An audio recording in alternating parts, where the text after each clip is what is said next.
Competitive drifting's hard. Actually, any form of competitive motorsport is hard.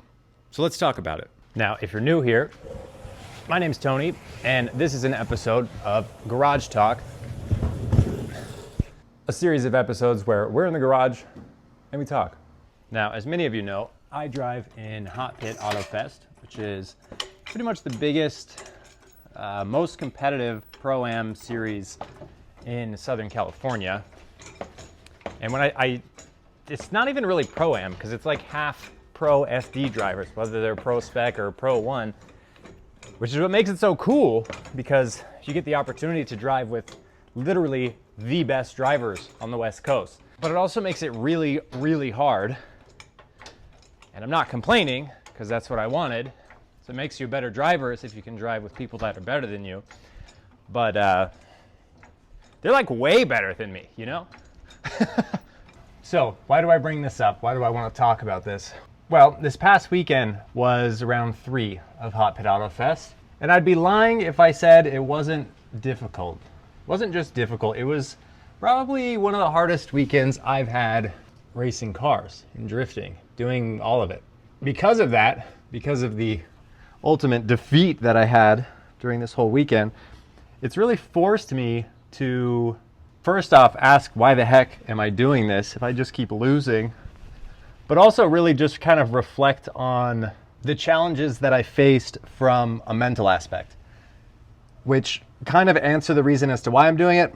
But what I came to realize was in really any competitive motorsport, at least a high level, the car needs to be at 100%. Your brain has to be at 100%. You as the driver have to be at 100%. And anytime either of those are below 100%, you don't win. I'm not going to give away all the details on what happened this round of Hot Pit. That'll be in the next video. But the car nor me were operating at 100%. So all of this got me thinking. What I came to remember is, as with anything really in life, it all starts up here. It sounds really cliche, but there's an old saying, I forget who said it, whether you believe you can, you believe you can't, you're right. Now, this may sound silly, a little too simple, maybe even cliche, but what it really means is that it's that easy. It's that easy to be successful in, well, pretty much anything. You just need 2 things. You need the right tools for the job, and you need to believe you can actually do the job. So what does it mean in motorsports? Well, it means you need a car that works, and you need to believe that you can win. You need to believe you belong on that starting grid, that you belong in that driver's meeting with all those other pro guys that seem way cooler than you. You need to believe in all that. Now, it kind of goes without saying that both of those things are easier said than done. You see, I showed up to Hot Pit having tested the car the weekend prior at Apple Valley, Drift Roulette. Had no issues. Spent extra time prepping the car, making sure everything was good. Did a bunch of laps at Apple Valley. Had a whole lot of fun. And I felt really good. I felt the most prepared for an event that I had ever been. And it did not go well. So you can try to be prepared. You can think that you have the right tools for the job, and things might not go your way. And unfortunately, that's motorsports. Stuff's still gonna go wrong. And it's when stuff goes wrong, that's when your mindset, your mentality, your mental game, whatever you want to call it, that's when it matters the most. Like I said, I went into this round of Hot Pit feeling great, prepared.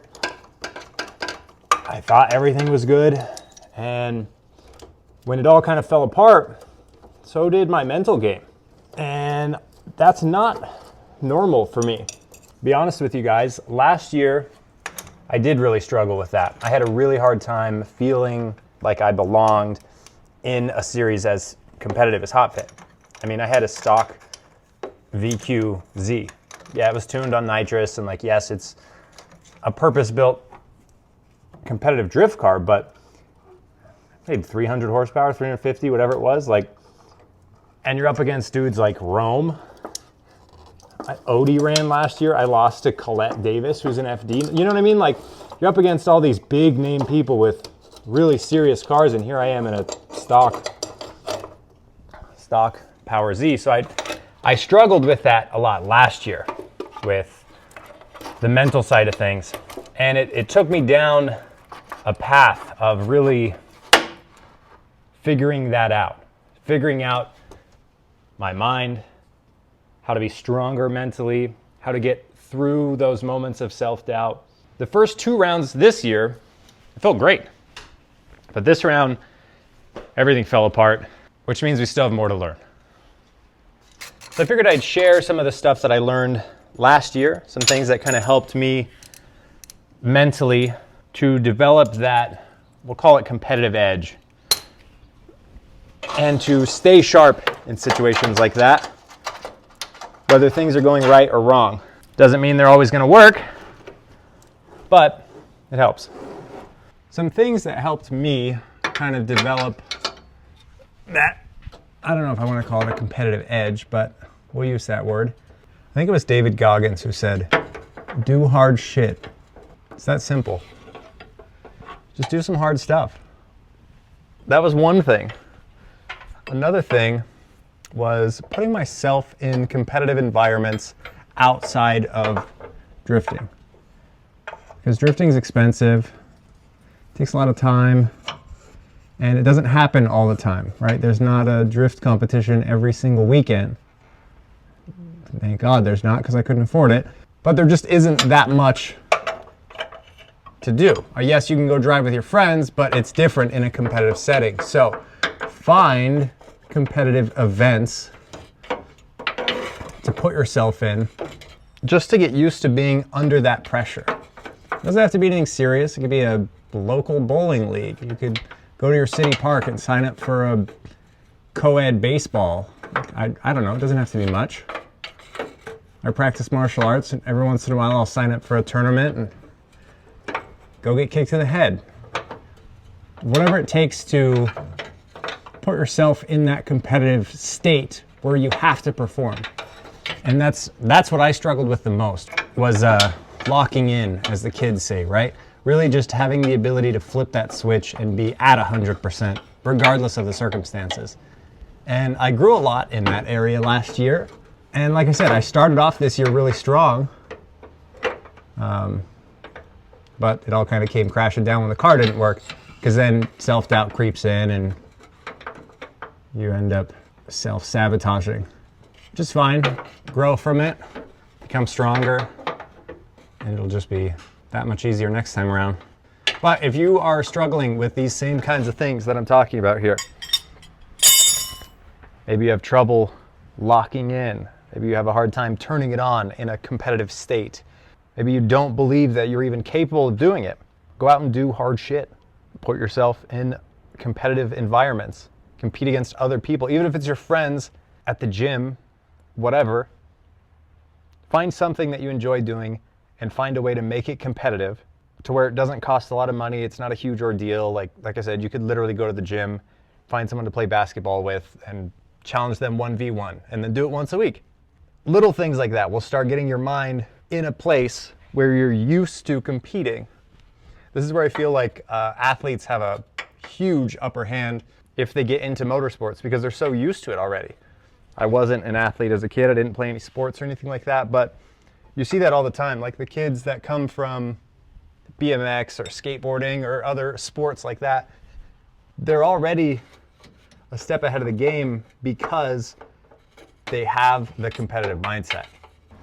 So there's one other thing that really helped me kind of in life, but especially in competitive atmospheres, and that is to redefine what it is to fail. Redefine the word failure. See, it's really easy to not get the results you want and say, well, that was a failure. Failed that. Realistically, results aside, if you can learn from something, I don't think that's a failure. But don't get me wrong, it still sucks. Still a loss. I'm not saying it's not that. It doesn't have to be a failure. And when you start looking at things that way, saying, well, I didn't get the results I wanted, but it's an experience I can learn from. You start finding moments that you can learn from in a lot more places than you would have if you had just been seeing things as kind of black and white, either success or fail, right? So then what is a failure? It's not trying. It's quitting. It's giving up.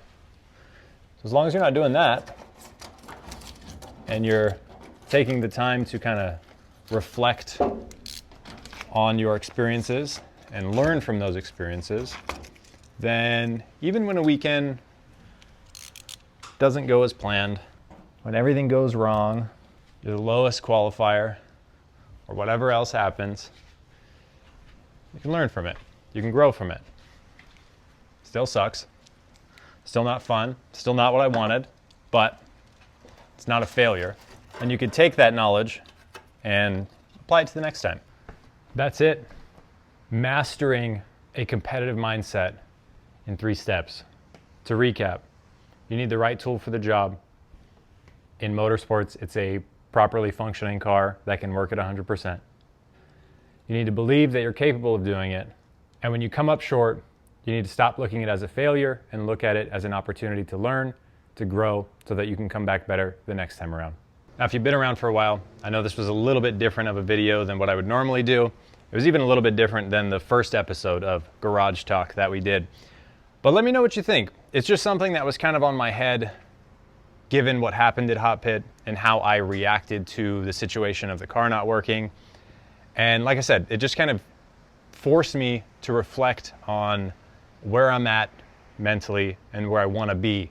And I thought it was worth sharing. So let me know. Did you like it? Was it helpful? Was it relatable? Or was it just me rambling for like 10 minutes? Either way, let me know down below. If you did enjoy it, give it a thumbs up and make sure you're subscribed. Next video will be the full story of what happened at Hot Pit. And I'm sure by now you can put enough pieces together to know that it was quite a story and none of it went well. But as always, thank you for watching. And of course, I'll catch you in the next one.